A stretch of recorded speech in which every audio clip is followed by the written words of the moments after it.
रेणुका की शादी कुछ ही दिनों पहले शास्त्री नगर में हुई थी। रेणुका बहुत ही आलसी लड़की थी।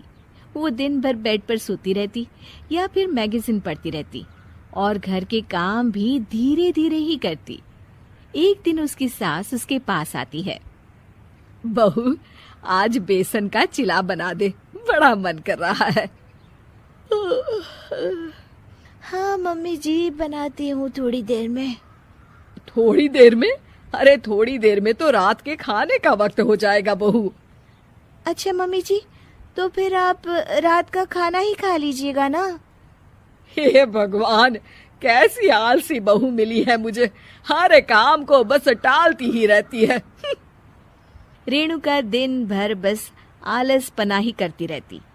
एक बार रात के खाने पर सब बैठे हैं तो रेणुका का पति कहता है, अरे ये क्या, आज फिर से करेला? रेणुका, हफ्ते में तीसरी बार ऐसा हुआ है कि करेला बन रहा है। कुछ भी बना लिया करो। अरे इतनी सारी सब्जी मिलती है मार्केट में। हाँ, पर अब कौन मार्केट जाए और सब्जी लेकर आए, इसलिए जो था घर पर वही बना दिया। बहू, फ्रिज खोल कर देखती तो पता चलता कि सारी सब्जियां रखी होती है, पर तुम्हारा आलसपन खत्म हो तो तुम्हारी नजर जाए ना। विशाल कमरे में आकर रेणुका से पूछता है, रेणुका, मैंने कहा था तुमसे कि मेरे लिए रुमाल ले आना। मेरे सारे रुमाल खराब हो गए हैं। तुम ले आई क्या? आज नहीं गई, कल ले आऊंगी। ओफो, पिछले 4 दिनों से मैं यही सुन रहा हूँ। बिना रुमाल के ऑफिस जाना पड़ रहा है। तुम तो बहुत ही आलसी होती जा रही हो रेणुका।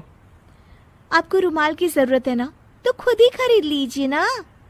हाँ, अब वही करूंगा। तुम्हारे भरोसे बैठा रहा तो कुछ नहीं होगा। एक दिन दरवाजे पर बेल बज रही होती है और रेणुका सोफे पर बैठी होती है, पर आलस में दरवाजा खोलती ही नहीं। अरे बहू, कितनी देर से बेल बज रही है? क्या कानों में रुई डालकर बैठी हो जो सुनाई नहीं दे रही बेल? मम्मी जी, अब आप आ ही गई हैं तो आप ही खोल दीजिए ना दरवाजा। क्यों मुझे ताना मारकर और देर कर रही हैं? अरे वाह, उल्टा चोर को तवाल को डांटे। सास दरवाजा खोलती है तो उसकी पड़ोसन दरवाजे पर खड़ी होती है। दरवाजा खोलने में इतनी देर क्यों हो गई? सब सो गए थे क्या? और ये भी कोई वक्त है क्या सोने का? हाँ? अरे नहीं नहीं, ऐसी कोई बात नहीं है। आइए आइए, आप लोग अंदर आइए। ओफो, इन सबको भी अभी आना था।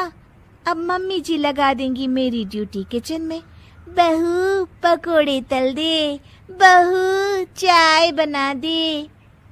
अरे बहू, सो गई क्या? कब से आवाज दे रही हूँ, जा चाय बना कर लिया। हाँ मम्मी जी, अभी जाती हूँ थोड़ी देर में। सास रेणुका को आंख दिखाती है। मतलब थोड़ी ही देर लगेगी चाय बनाने में, अभी ले आती हूँ, बस झटपट।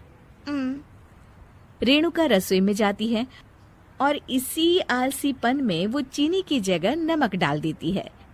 जैसे ही सब चाय का घूंट भरते हैं, चाय थूक देते हैं। थू थू थू थू, ये कैसी चाय बनाई है तूने रेणुका? इसमें तो सारा नमक भरा है।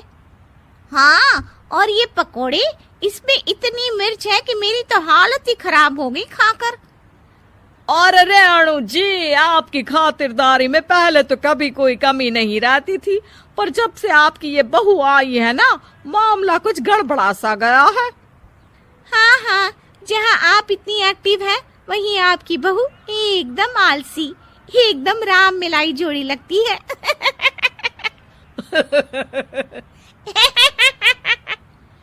अच्छा जी, चलते हैं अब। नमक वाली चाय पिलाने के लिए बहुत बहुत शुक्रिया। सब वहां से चले जाते हैं। अरे तूने तो मेरी नाक ही कटा दी बहू। वे लोग क्या सोच रहे होंगे मेरे बारे में? मम्मी जी, मैंने तो शक्कर ही डाली थी, पता नहीं नमक कैसे बन गई शक्कर। शक्कर नमक नहीं बना बहू रानी, तुम्हारा ये जो आलसपना है ना, ये उसी का नतीजा है। सॉरी मम्मी जी, अब मैं ये आलसपन छोड़कर सारे काम अच्छे से मन लगाकर करूंगी। हर 2